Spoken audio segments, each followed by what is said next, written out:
Bank of Canada holds interest rates again as of July 15th, 2026. Ryan Hodgson, broker owner here at the Realty firm. Sandra, Tavares, and I have been operating inside of the London and Ontario real estate market for nearly 20 years. And we are here to provide you with data insights, tools, tips, strategies, all the things that we can do to support your hopes, dreams, and desires inside of the London and St. Thomas real estate market. And of course, financing is included in that. So you probably see a lot of real estate agents that continually post their interest rate graphic when the Bank of Canada puts out a new announcement. We provide those to all of the 100 plus agents here at the Realty firm. My challenge to you is to find an agent that will help you discern the information. And so I pulled up inside of my little studio here today that the Bank of Canada held its policy rate at 2.25%. That's the sixth consecutive hold since cutting to this level in October of 2025. So we're heading for a year worth of holds. The bank rate's 2.5%, deposit rate is 2.20%. So why have they held? Well, the economy shows signs of improvement, growth picking up, but inflation, which we know has jumped up to 3.2% in May, and we don't see that changing anytime soon. Mostly gas prices from the Middle East conflict. Core inflation is closer to 2%. The next rate decision is September 2nd, 2026. So what does that mean for you? And I think that that's really important to understand in terms of what your rates are going to look like. So the Bank of Canada has their interest rate. Your lenders are going to factor in, what they offer as far as an actual mortgage rate. And looking at, what it actually means for you, you can choose from one of two options: variable rates. So if your rate is variable, it's going to have absolutely no bearing on things. But if you have a fixed rate, or you're looking to get a fixed rate, there's no change until the actual renewal. So your rate right now is fixed, and that's why people typically lock in on a rate. It's fixed, and all that we can do is speculate, which I don't really like doing.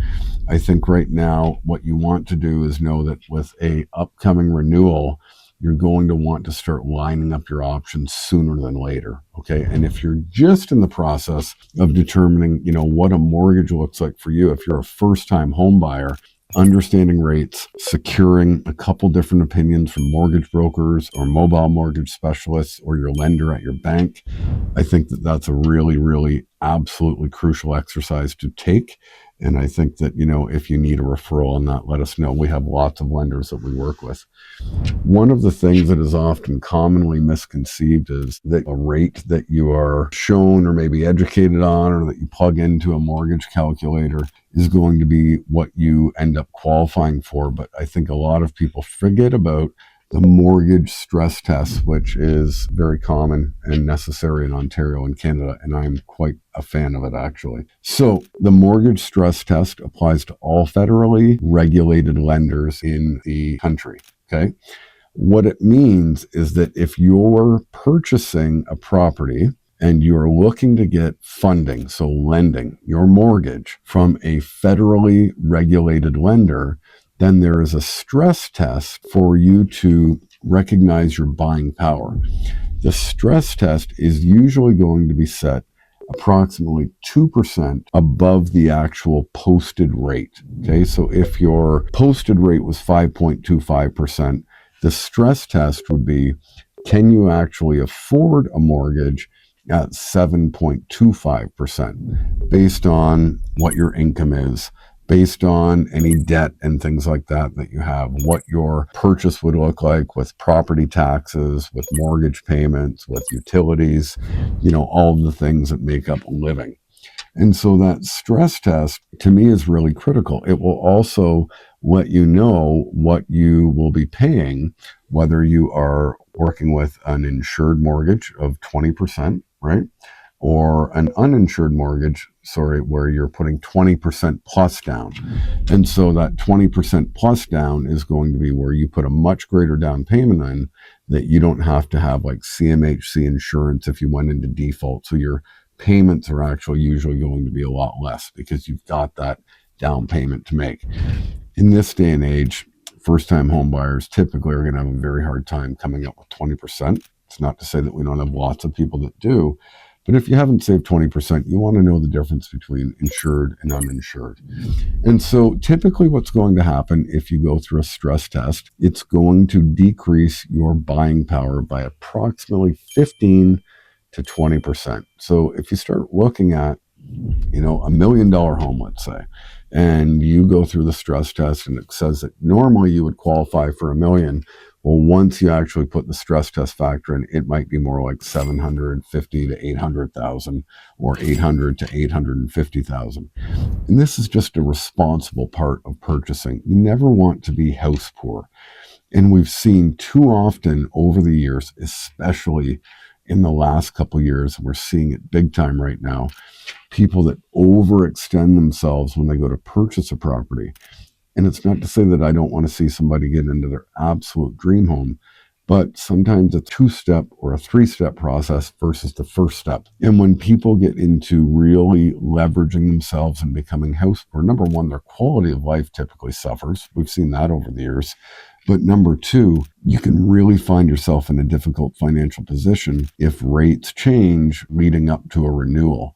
So, for example, if you were watching what was happening in the height of the market when people were paying astronomical prices for homes, 2.5 or 3% as an example for their mortgage rate, well, all of a sudden when that doubles and properties come down, you're sitting on a property which can be less in terms of the equity that you have in it because values came down, but your mortgage rate on that high value remains the same.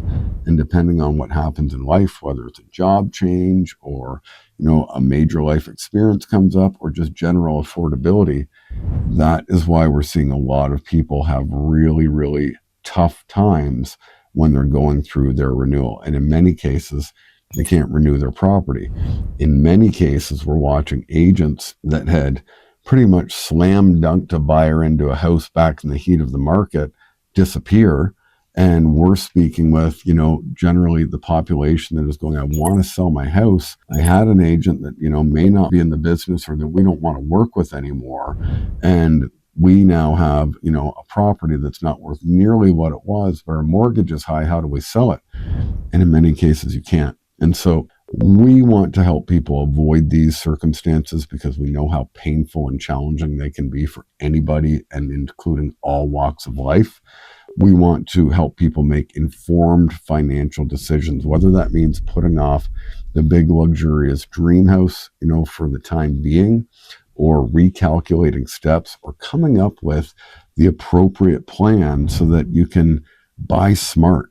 And it's a huge opportunity right now for buyers to get into the market in what is considered a buyer's market. But we want to be a little bit cautious in terms of what we're buying because markets shift. And we want to ensure that every step of the way, we are walking you through how to make a good, informed, smart decision that's going to allow you to be in a very healthy financial place in your residential home, in an investment property, in new construction, whatever it might be, so that if you have to turn around and sell it, it's no problem and you're not going to go belly up, if you know what I mean. Sandra and I have a mission to support London, Ontario homeowners before, during, and after the sale. We will continually provide you with strategies, tactics, tips, market insights, deep market research, whether you're buying, selling, investing, or building new construction. If you have any questions, reach out to us anytime, 519-601-1160, or you can always visit us online at www.ryanandsandra.ca. If you enjoy this content, be sure to like and subscribe. We look forward to connecting with you really soon.